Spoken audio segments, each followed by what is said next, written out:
On va commencer ce conseil municipal par, comme d'habitude, le pointage, la liste d'hébergement. Des associations où je suis là. Jacqueline de Serre, qui va arriver. Laurent Sutoron. Présente. Jean-Claude David. Présent. Corinne Morel. Présente. Michel Champly. Présent. Ingrid Liénard. Présente. Philippe Delodec. Présent. Céline Petit. Présente. Mamoun Cachot. Présent. François Chanteau est absente et m'a donné le pouvoir. Alexandra Corbeau. Présent. Léon Nicolaï. William Dorwell. Présent. Jean-Thierry Gallet est absente et a donné le pouvoir à M. Dorwell. Morgane Garot, je ne l'ai pas vu. Anaïs Serrin, je ne l'ai pas vu non plus. Jean Le Gallet. Présent. Philippe Legrand. Présent. Gérard Lemoine est excusé. Michel Néraud. Pascal Renaud. Oui, présent. Jean-Paul Picot. Présent. Gérard Lemoine donne le pouvoir à Michel Champly.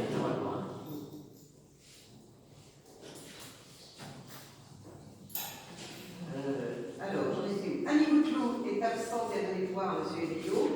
Monique Arauton est absente et a donné le pouvoir à M. Frison. Claude Eveillot. Présent. Patrick de Guittel. Présent. Roland Frison. Présent. Et Sonia Coty. Présente. On passe la liste d'hébergement. Alors, on va commencer donc par, comme d'habitude, la nomination d'un ou d'une secrétaire de séance. Le secrétaire de séance du dernier conseil municipal était Mamoun Benyatou. C'est ça, Mamoun, c'était quoi? Donc, ce serait bien qu'on ait une femme volontaire. C'est bizarre pourquoi toutes les femmes regardent leur feuille et ne me regardent pas moi. Corinne Morel est volontaire. Parfait. Merci beaucoup, Corinne.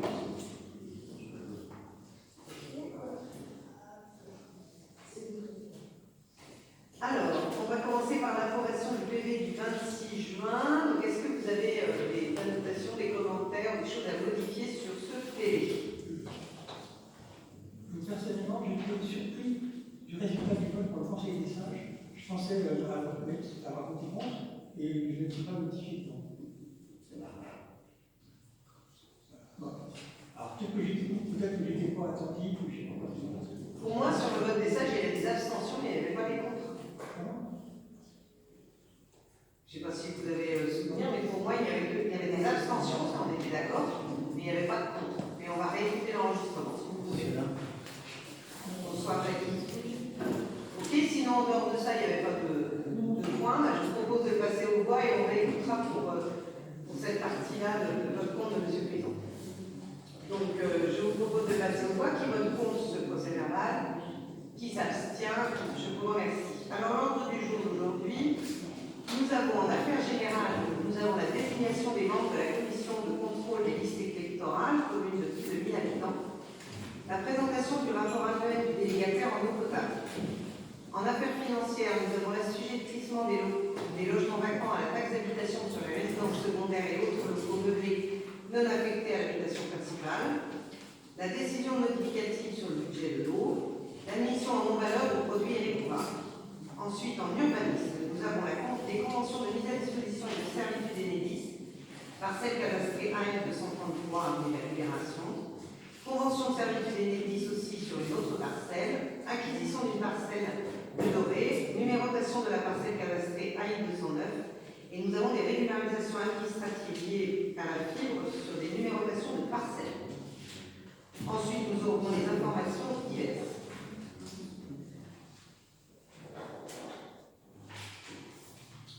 Je vous propose de passer au voie à l'ordre du jour, du coup. Qui est contre? Qui s'abstient? Je vous remercie. Donc, on va commencer par le premier point, qui est la désignation des membres de la commission de contrôle des listes électorales pour les communes de plus de 1000 habitants. Nous devons donc, cette commission doit être composée de 5 membres titulaires. Chaque membre de la commission de contrôle peut prévoir un suppléant qui pourra siéger à la place du titulaire. Donc elle doit se réunir au moins une fois par an, même en l'absence de scrutin, afin d'y exercer un contrôle a posteriori des inscriptions et des radiations validées par le maire.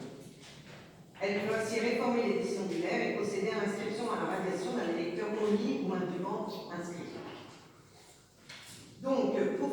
la sollicitation de la mairie et de ses services, nous avons 7 conseillers qui ont répondu favorablement, 2 membres de la liste minoritaire et 5 membres de la liste majoritaire. Donc les candidats sont Anne Bencachou, Alexandre Corbeau, Anaïs Hérin, Jean Le Gallet, Jean-Paul Tricot. Et pour la liste minoritaire, nous avons Annie Bouclou et Roland Frison.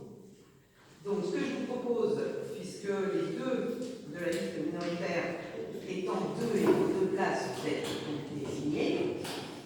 Et donc sur la liste majoritaire, il nous faut donc 3 membres et 2 suppléants. Je vous propose de tirer au sort les noms pour savoir qui est titulaire ou suppléant, à moins que vous soyez tous d'accord et que vous soyez mis d'accord qui est titulaire et qui est suppléant. Non? Je tire. Tu veux être suppléant? Ok. Est-ce qu'il y a une autre personne qui veut être suppléant ou pas? Ou je tire au sort?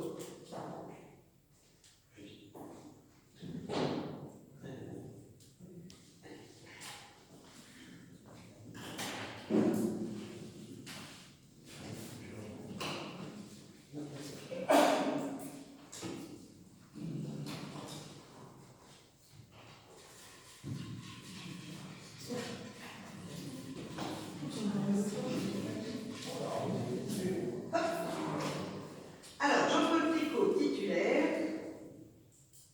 C'est bon, Jean-Paul? Jean Le Gallet, titulaire.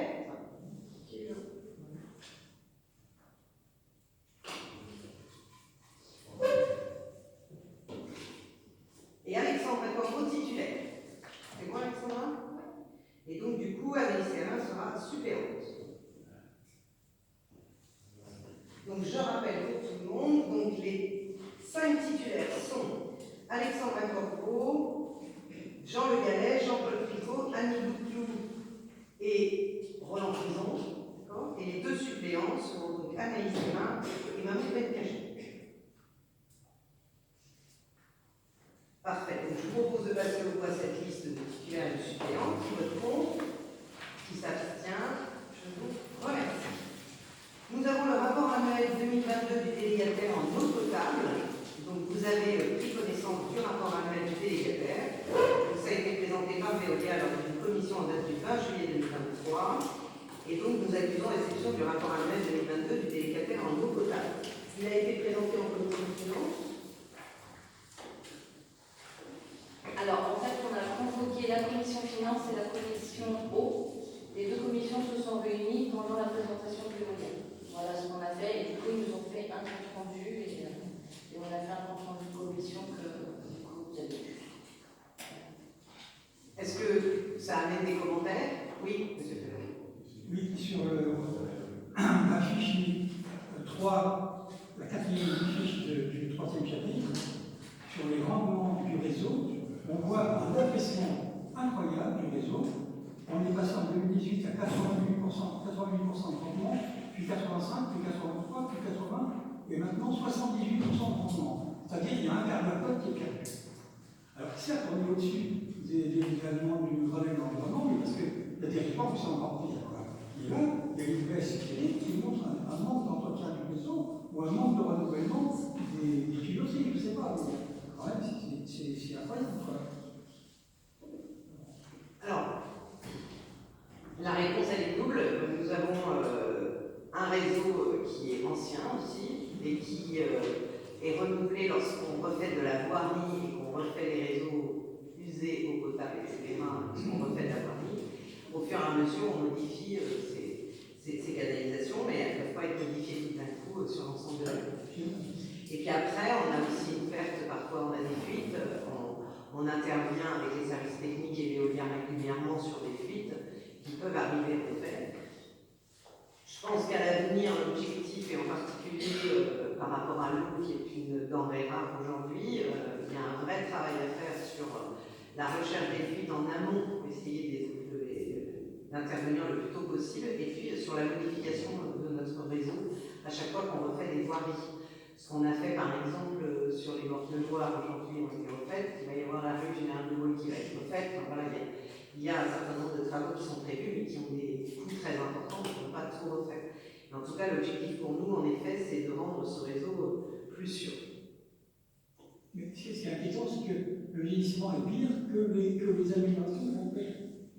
Quand on voit les résultats, on améliore régulièrement tous les travaux qu'on change, mais le vieillissement du reste est pire que ce qu'on améliore.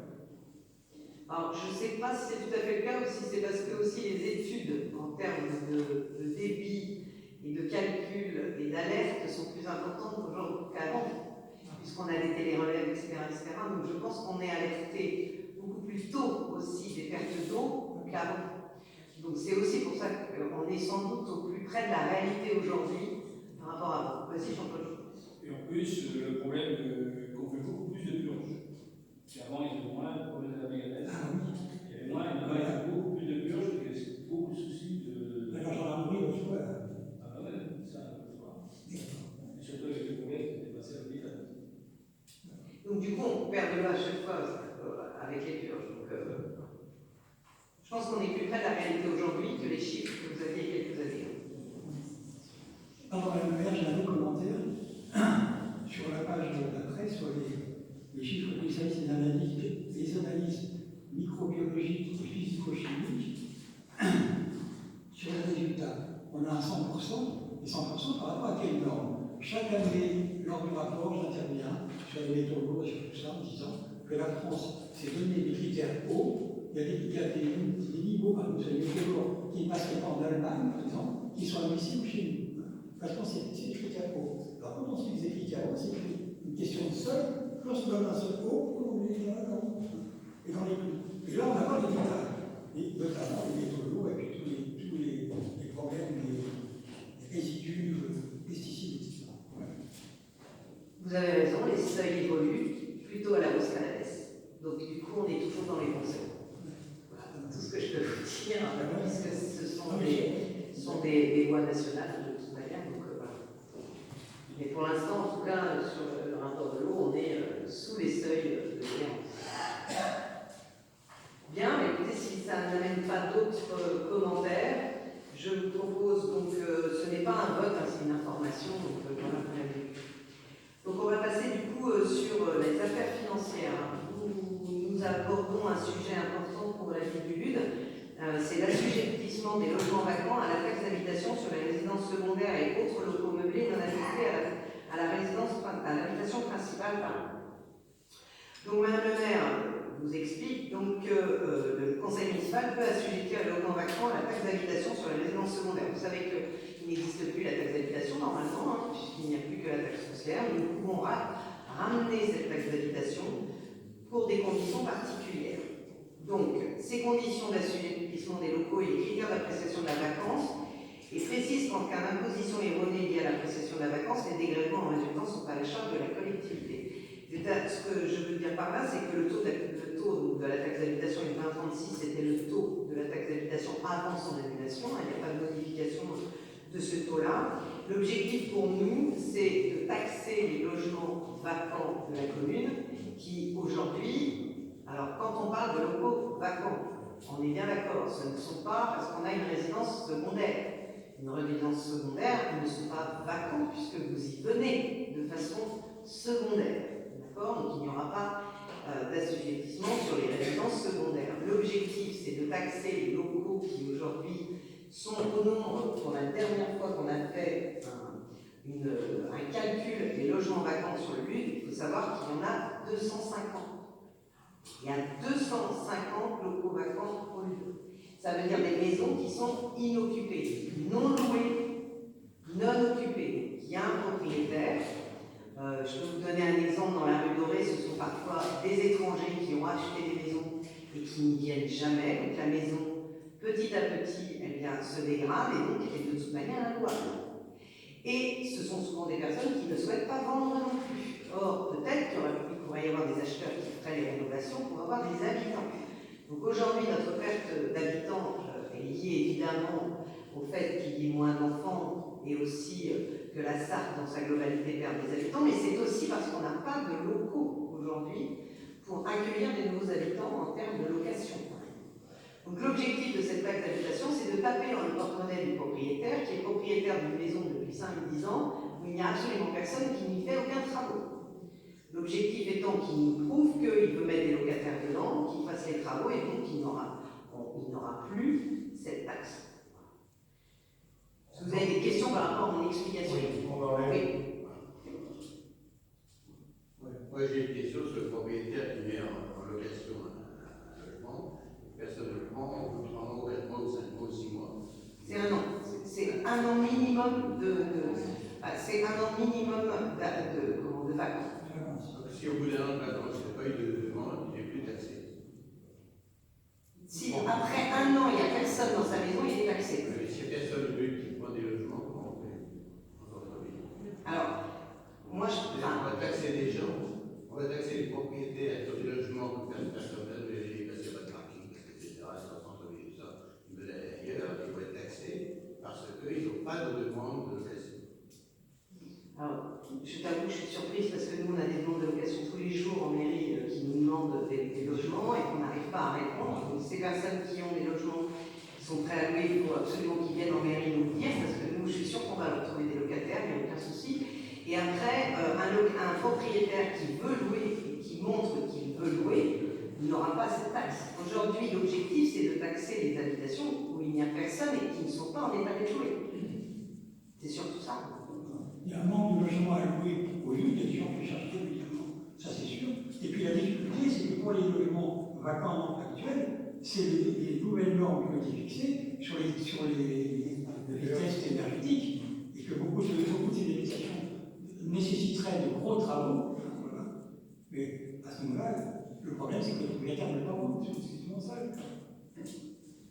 On est bien d'accord que c'est une volonté de la municipalité de transformer des locaux non habitables en locaux loués ou habitables.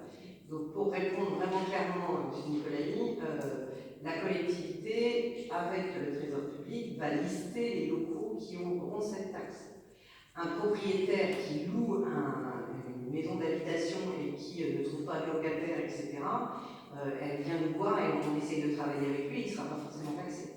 Mais moi aujourd'hui, sincèrement, les locaux qu'on veut taxer, ce sont des locaux où il n'y a personne dedans depuis des années. Ça fait 10 ans qu'ils sont en Place de l'église, par exemple. Place de l'église, rue Dorée, mais il y en a plein d'autres qui sont aujourd'hui. Alors l'objectif pour nous, c'est de pousser à la vente. Si le propriétaire ne peut pas faire les travaux, ce que je peux comprendre, il faut vendre à ce moment-là.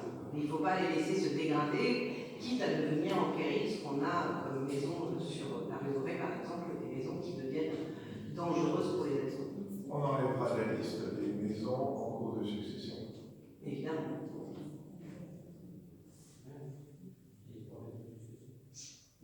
Oui, parce qu'une succession peut durer plusieurs années, malheureusement. Est-ce que vous avez d'autres questions par rapport à cette situation? Comme c'est une taxe qui est voulue par la commune, de toute manière, nous aurons notre mot à dire sur les habitations qui seront taxées. Donc n'hésitez pas pour les propriétaires qui sont aujourd'hui propriétaires d'une maison où il n'y a personne dedans et qui sont en capacité d'être loués, de venir nous voir. Nous, des locataires, et demandons, on en a tous les jours. Bien, je vous propose de passer au voie cette taxe d'habitation, du coup, c'est le montant d'une taxe d'habitation, et qui peut, d'une année sur l'autre, être révisé. Un propriétaire qui paye la taxe d'habitation et que l'année d'après il loue, il ne la paiera plus, bien évidemment. Je vous propose de passer au voie, donc, qui est contre? Les locataires, vraiment. Non. Si. Non. Si c'est un réseau secondaire aussi, il y a un locataire qui loue quelque part, qui est en réseau secondaire pour le ça. Le micro, monsieur, le micro, Il n'y a que le propriétaire, la raison principale qui ne paye pas d'habitation. Oui. Une personne qui viendrait, qui sera en résidence secondaire pour des raisons, parce qu'une raison principale ailleurs, etc., ils sont en résidence secondaire pour le monde, il n'y a pas d'habitation. Oui, mais il n'aura pas cette taxe-là. Il a la taxe actuelle d'habitation, mais pas la nouvelle taxe que nous mettons en place. C'est pas un doublement. Ah oui, oui, il va payer qu'une fois. Oui. Bon, je vous propose de passer au vote. Qui vote contre? Qui s'abstient? faire un plan ensemble, hein, de toute manière, quand on aura listé l'ensemble des logements vacants. La décision modificative, Madame Compagne? Alors, sur le budget de l'eau, donc nous avons une décision modificative donc dans le cadre d'une régularisation de la TVA. Donc, c'est sur les recettes de redevance eau. Donc, il est nécessaire de procéder à une décision modificative qui va être la suivante. Donc, section fonctionnement en dépenses, on va porter au 673 plus 20 000 euros. Et en section fonctionnement en recettes, on va porter au 728 plus 20 000 euros. Donc, c'est une régularisation comptable. Donc, qui est contre? Qui s'abstient? Je vous remercie. Nous avons les admissions en non-valeur de produits irrécouvrables. Donc, je vous rappelle que le trésorier receveur municipal présente à nouveau au Conseil une demande d'admission en non-valeur pour un montant de 6 843,68. Donc, l'ensemble des procédures juridiques de recouvrement ont été faites. C'est un sujet qui a été abordé lors de la Commission administration générale et finances en date du 28 juin 2023, qui a donné un avis favorable pour cette demande d'admission en non-valeur. Donc je vous propose de le passer au voix. Qui vote contre? Oui, monsieur Desmond. J'ai envoyé la commission de finances où ce sujet a été longuement abordé avec de grosses difficultés quand même. Et moi, je vote contre. Donc monsieur Frédon, monsieur Desmond. Monsieur Tricot, monsieur Cachot. Oui, demain. Monsieur Frédon a le pouvoir de... Monica. Oui. Monica. Ouais. Qui s'abstient? Un bloqué. Je vous remercie.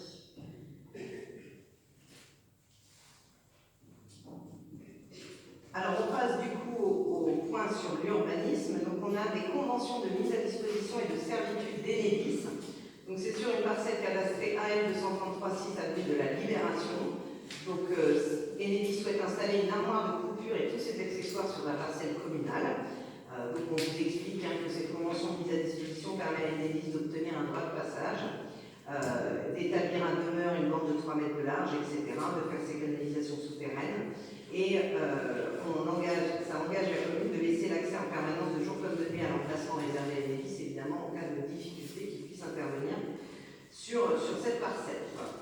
On ne réalise aucun travaux, aucune construction qui soit préjudiciable à l'établissement, à l'entretien ou à l'exploitation ou à la solidité de ces ouvrages.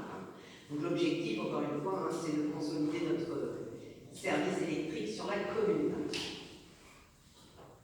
Oui, monsieur. Est-ce que ça entraînera des travaux sur la voirie à la chambre de la commune? Non, c'est Enedis qui prend en charge les travaux. C'est à sa charge. Nous, c'est une convention mise à disposition du sol, en fait. Et puis, on s'engage à ne pas construire autour un bâtiment qui les empêche d'y aller. Voilà. Je vous propose de le passer au voie, du coup. Il y aura un loyer pour cette parcelle-là? Non, il n'y a pas de parcelle, ils enterrent le réseau, ils enterrent le réseau, ils font juste une armoire pour... 15 mètres carrés, c'est Après, pas on peut construire autour. Oui. 15 mètres carrés, c'est marqué dans la rue. Oui. 15 mètres carrés, ça fait une parcelle, Mais pour répondre clairement à la question, non, il n'y a pas de location sur les 15 mètres carrés. Je vous propose de le passer au voie. Qui vote contre? Qui s'abstient? Je vous remercie. Nous avons donc une autre convention de servitude sur une autre parcelle. Donc là, ils envisagent la pose de câbles et de 2 coffrets réseau. Donc c'est sur la parcelle communale cadastrée AT 78, où c'est exactement la même chose. Donc Enedis s'occupe évidemment des lagages, l'abattage, etc. et de tous les travaux, comme vous le disiez tout à l'heure, sur Prison. Voilà. Et par contre, nous, on s'engage à les laisser pénétrer sur la parcelle pour l'entretien et la maintenance de leur coffret. Voilà. Et c'est bien à titre gratuit. Donc je vous propose de le passer au voie. Qui vote contre?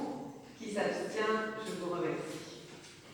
Ensuite, nous avons dans l'urbanisme toujours sur le secteur de la rue Dorée, donc l'acquisition de la parcelle cadastrée AD 122 626 rue Dorée, donc dans la continuité du projet de réaménagement de la place de l'Église et des bâtiment en face de la place de l'église. Donc je sollicite votre accord pour l'acquisition d'une parcelle, une superficie 233 mètres carrés au prix de 45 000 euros. Donc là, c'est une maison d'habitation, mais qui pourra être louée à un locataire sur la partie avant de la rénover, mais où on pourra démolir et donc réaliser le parking derrière sur la parcelle de dépendance et de jardin. C'est une parcelle en zone urbaine à vocation mixte et dans le périmètre aussi des architectes des bâtiments de France. Ce montant, évidemment, est lié à la vie des domaines. On n'achète pas une maison sans la vie des domaines, donc il y a un service de l'État qui nous donne les montants en fonction des bâtiments. Avec des questions. Oui, s'il vous plaît. Pour la partie qui resterait louée, je suppose que ça entraînerait des travaux de réhabilitation. Est-ce qu'on a une idée du montant de ces travaux? Enfin, pour le moment, il y a des locataires dedans, vous connaissez bien la maison. Ah, ça connaît? Ah oui. Oui, vous la connaissez bien, mais celle-ci. Vous êtes rentré avec le policier municipal, je crois, dedans il y a quelques temps. Non, c'était plus bas, je crois. Non, non. Ah, Non, il y a la 26. hein? Il y a la 26. Donc aujourd'hui, il y a des locataires dedans, donc après, il y aura peut-être en effet quelques travaux d'adaptation, mais aujourd'hui, elle est louée. Je vous propose de passer au poids. Attention, vos micros sont ouverts, messieurs. Monsieur Tricot aussi, votre micro est ouvert, on vous entend. Je vous propose de passer au voix. Qui vote contre? Qui s'abstient? Monsieur Tricot. Attention. On est d'accord, hein, monsieur? 2 abstentions. Ensuite, nous passons donc aux numérotations de parcelles cadastrées AL 209. Donc, je vous indique que la numérotation des immeubles bâtis constitue une mesure de police générale, aussi du conseil municipal, et ça facilite le repérage et le travail des préposés et des services publics. Donc, nous avons un permis de construire qui a eu un avis favorable, une maison sur la parcelle cadastrée AL 209, et donc nous devons donner un numéro pour cette nouvelle maison. Donc, nous vous proposons d'attribuer le numéro 24 terre avenue de Saumur pour cette parcelle, afin de faciliter le repérage au sein de la commune. Oui, parce qu'il y en a plusieurs. Il doit y avoir un vice. Donc qui vote contre? Qui s'abstient? Je vous remercie, ça permet à cette nouvelle maison d'avoir une adresse. Ensuite, nous avons des numérotations de parcelles, ce sont des régularisations administratives. Vous avez une grande liste.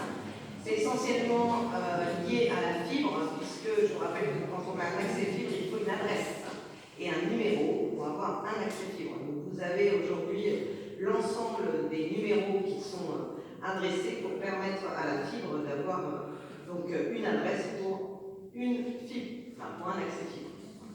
Est-ce que vous avez des questions? Alors c'est très très long. Moi, je reviens sur mon problème de la rue Jean d'Aillon pour le château, puisque c'est donc tous les touristes qui viennent, maintenant qu'est-ce qu'ils font? Ils marquent sur leur GPS l'adresse du lieu où ils veulent aller, donc ils ont la rue du château, et donc tout ce qui marque, logique quand on cherche un truc comme au Luc, ou à Zerrigo, ou Chambord, ou autre, on marque sur la rue du château, on met rue du château. Et donc c'est pas du tout rue Jean d'Aillon. Donc ça tourne en rond et ça n'arrête pas de tourner en rond aussi dans les visiteurs parce qu'ils sont perdus, ils savent pas où c'est. Et donc c'est pour ça que je sais pas, est-ce qu'on ne pourrait pas avoir une adresse qui soit marquée avec soit un rue du château, soit près du château, je ne sais pas comment on est mal rue du château, si c'est le 1 et vers la rue d'Image ou s'il est plutôt vers la rue Dorée. Mais ça va être compliqué pour des personnes d'écrire un rue Jehan de Daillon sur leur téléphone ou sur leur GPS dans leur voiture pour retrouver l'adresse du château. Et c'est tout le temps des personnes qui nous disent c'est compliqué à trouver votre château. Alors, je sais que c'est la régularisation, c'est vraiment une régularisation administrative, parce que tu es obligé pour la fibre d'avoir deux adresses. Oui, mais ça va être envoyé à Google, ça va être envoyé à Waze, ça va être envoyé à toutes les. C'est cette adresse-là qui va être nommée, qui va être envoyée à tous les opérateurs. Oui, mais ce que je veux te dire par là, c'est qu'en termes administratifs, on ne peut pas mettre du château sur une borne fibre qui est rue Jean d'Aillon. En fait, ce n'est pas l'adressage postal, c'est une adresse pour la fibre là où est le boîtier. Le boîtier, il est dans le château. Oui, mais tu as là où la fibre, enfin, moi je sais pas comment La ça fibre, elle arrive de l'évacuer. Aujourd'hui, si ça a été défini comme ça, c'est parce que tu as un accès fibre à cette adresse-là et l'autre à l'autre adresse. Et après, sur l'adresse du château, Je comprends le problème, que vous avez. Et moi, je mets le problème touristique. C'est tout. Qu'est-ce que ça change sur le problème? Oui, il change, monsieur le Nicolas, il souhaiterait un changement d'adressage, c'est ça. Oui, c'est ça. Oui, c'est autre chose. Qu'est-ce que ça change? Oui, mais là, justement, c'est une impression d'adressage. Si aujourd'hui on met rue du château, alors il n'y a aucun accès fibre rue du château, ça ne peut pas fonctionner. Action ne le prendra jamais cette adresse. Là, c'est vraiment, c'est pas un problème de fibre, là, c'est un problème d'adressage postal, j'ai envie de dire, au GPS. Donc, c'est plus ça. Et là, je sais pas, est-ce qu'on peut. Pourquoi il ne pourrait pas? Est-ce qu'on peut modifier entre Axiom et la remontée, c'est-à-dire que Axiom ne garde ses adresses que pour l'adressage fibre et ne soit pas un adressage postal? Moi, le problème, c'est que maintenant, tout le monde met son GPS pour aller quelque part. Et donc, s'il demande d'écrire un jeu, une jeu, d'ailleurs, ça prend un temps fou. Et comme ils vont voir rue du château, ils vont aller rue du château. Ça peut peut-être rien changer. Mais j'ai peur qu'ils soient complètement perdus, les touristes. On peut demander en tout cas comment les adresses que nous fournissons à Axiom sont communiquées ensuite. Déjà, on va commencer par faire ça et puis voir si on va modifier cette communication. Et laisser l'adressage libre, parce qu'on n'a pas trop le choix, par rapport au tableau, aux boîtes, etc. Et par contre, que sur Google, ce soit différent. On revient vers toi et on va appeler Axiom. S'il vous plaît, l'adressage fibre est forcément différent que l'adressage postal? Non, pas forcément, ça dépend où est mis le boîtier. Ça devrait être la même. Non, ça devrait être le même. Bah, ça dépend si vous avez plusieurs entrées dans votre